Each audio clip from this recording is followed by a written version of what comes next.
साहेब, आज मकर संक्रांत आहे आणि याच निमित्त तुम्ही कोणाला तिळगुळ देणार आहात आणि कोणाला गोड बोलण्यासाठी सांगणार आहात?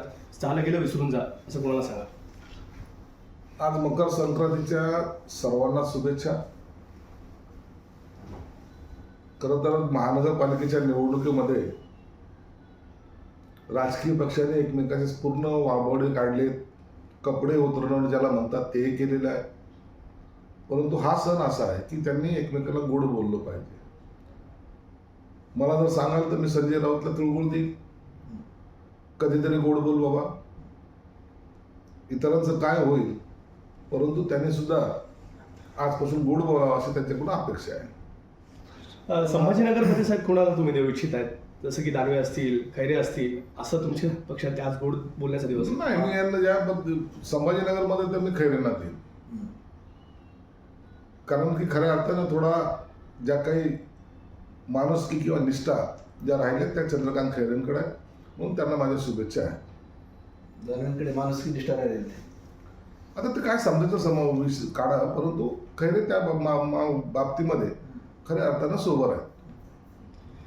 इम्तियाज जलील जे आहेत ते आज या ठिकाणी पतंग उडवणार आहेत. आपण पाहिलं असेल आरोप प्रत्यारोप शेवटचा दिवस आहे म्हणजे आजचा खरं तर, त्यामुळे काय असेल? आहे तुम्ही विरोध केला होता. इम्तियाज जलील आज शेवटचा पतंग उडवणार आहे आणि त्याची दोर ही आमच्याच हातात आहे. म्हणून तो पतंग कटताना आम्हाला आता 16 तारखेला पाहायचा आहे. याचे किती पतंग कटले आणि किती पतंग राहिले याचा सगळा हिशोब 16 तारखेला होईल. ज्या आविर्भावात, ज्या जोशामध्ये तो लोकांना भयकवत होता, येथील नागरिकांना सांगत होता, आपसामध्ये भांडणं लावत होता, त्याचा सगळा अंत आता 16 तारखेला होईल. सर हिंदी ते मराठीत सांगू दे. संजय राऊत घ्या.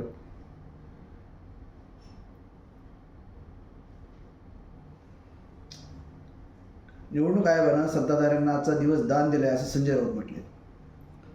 निवडणूक आयोगाने आजचा दिवस काही दान वगैरे कोणाला दिलेलं नाही. हे प्रोसेस आहे. प्रचार संपला याचा अर्थ असा होतो की भोंगे लावता येणार नाही, रिक्षा चालवता येणार नाही, तुम्हाला जाहीर सभा घेता येणार नाहीत, रॅल्या काढता येणार नाहीत. परंतु हा जो काही मधला गॅप असतो, या वेळेला पोलचीट वाटणे, कार्यकर्ते दारोदार जाऊन पोलचीट वाटतात, मतदाराला जाऊन भेटतात आणि या भेटीला कुठेही निर्बंध असण्याचं काही कारण नाही. आणि हे काही सत्ताधारी आहेत म्हणून तुम्ही जा, विरोधी आहे तुम्ही जाऊ नका असं काही आयोगाने म्हणलेलं नाही. सर्वांना ही मुभा पहिल्यापासून होती, फक्त निवडणूक आयोगाच्या तोंडातून ते निघालं. आम्ही जात नाहीत का, आज आम्ही फिरणार नाहीत का, आम्ही फिरणार आहोत. आणि प्रत्येक सोसायटीमध्ये जाणं, त्याला कन्व्हिन्स करणं, हे सर्व प्रकार या बाबतीमध्ये प्रत्येक पक्ष करत असतो. म्हणून वेगळं काही ते निवडणूक आयोगाने दिलंय असं समजण्याचं कारण नाही. परंतु संजय राऊतला हे माहिती आहे की आपला पराभव निश्चित आहे. मग पराभवाचे कारण काय शोधायचे, तो निवडणूक आयोगाने आजचा दिवस दान दिला. अरे दान दिलं तर तुम्हालाही दिला, तुम्ही जा फिरा.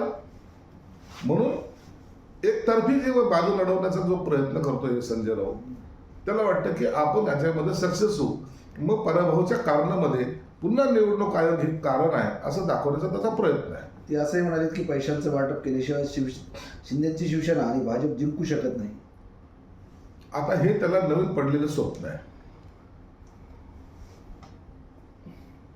प्रत्येक ठिकाणी पैशांनी माणूस विकत घेता येतो असा हा जो त्यांचा गोड गैरसमज आहे, हा खऱ्या अर्थानं मतदाराचा अपमान आहे. तुम्ही मतदाराला पैशाने विकला जातो मतदार, हे सांगण्याचा त्यांचा प्रयत्न आहे. हे कधीही असं समजू नका. ही लोकशाही आहे.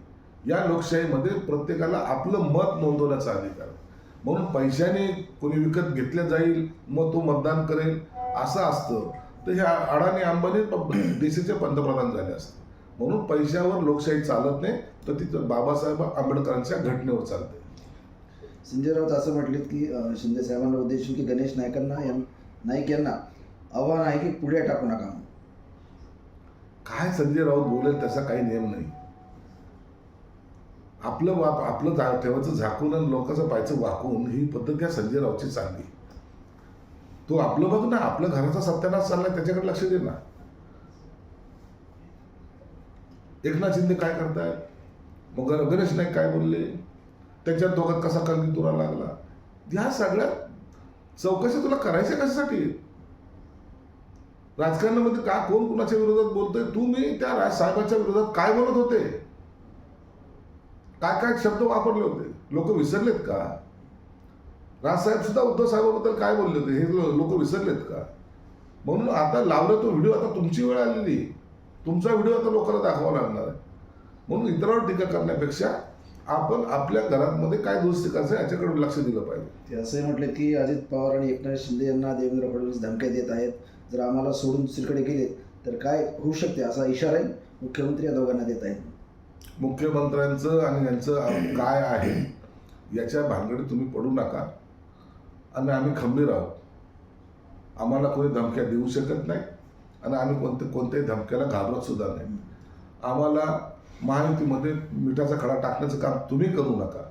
आमची महायुती ही भक्कमपणे आता काम करते आणि करत राहील. उद्धव ठाकरे असं म्हटलेत की आता प्रचार संपलाय, जर कोणी पैसे वाटत असेल तर त्याच्या कानाखाली वाजवा. तुमच्याबरोबर आम्ही बी आहोत.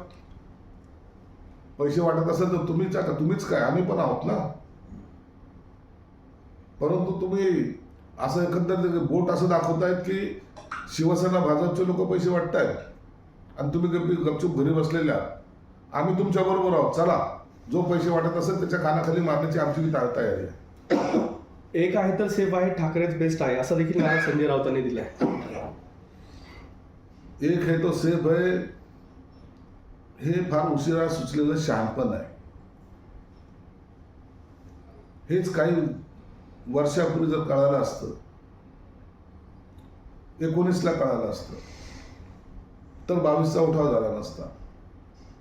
त्यापूर्वी जर कळालं असतं तर राजसाहेब असेल, नारायण राणे असेल, गणेश नाईक असेल, भुजबळ असतील, अनेक नावं सांगता येतील, हे तुम्हाला सोडून गेले नसते.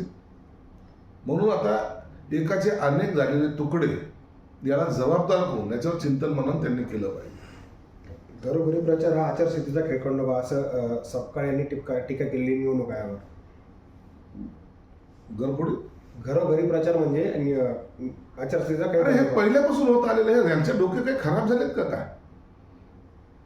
निवडणुकीचा प्रचाराचा कालावधी संपल्यानंतर प्रत्येक पक्षाचा कार्यकर्ता, तुमचा पक्षाचा कार्यकर्ता आज हाताची घडी तोंडावर बोट ठेवून बसणार आहे का? ते तरी सांगा ना. आम्ही घराच्या बाहेर निघणार नाही, उद्या 7 वाजता मतदानाला डायरेक्ट जाणार आहोत. कसले बालिशपणाचे स्टेटमेंट करतात? असल्याने हे जो काही कालावधी असतो ह्या कालावधीमध्ये एकमेकांच्या गाठीभेटी घेणं हे काही गैर नाही आहे ना. आणि तुम्हाला रोखलंय कोणी? परंतु तुमच्याकडे असलेल्या कार्यकर्त्याचा वनवा हा तुम्हाला अस्वस्थ करतोय. तुम्हाला त्याची जाणीव होती की आपल्याकडचे कार्यकर्ते नाहीत आता, म्हणून तसे आयोगावर किंवा इतरांवर तुम्ही आरोप करायला सुरुवात केलेली. उपमुख्यमंत्री अजित पवार यांचे राजकीय सल्लागार आहेत नरेश अरोरा यांच्या डिझाईन बॉक्स या कंपनीच्या कार्यालयावर पुणे क्राईम ब्रांचने धडक दिली. आता त्या पोलिसांनी का धडक दिली, काय कारण आहे त्याचा आणखी डिटेल माहिती समोर नाही आल्यामुळं आपण त्याचं भाष्य करणं उचित नाही.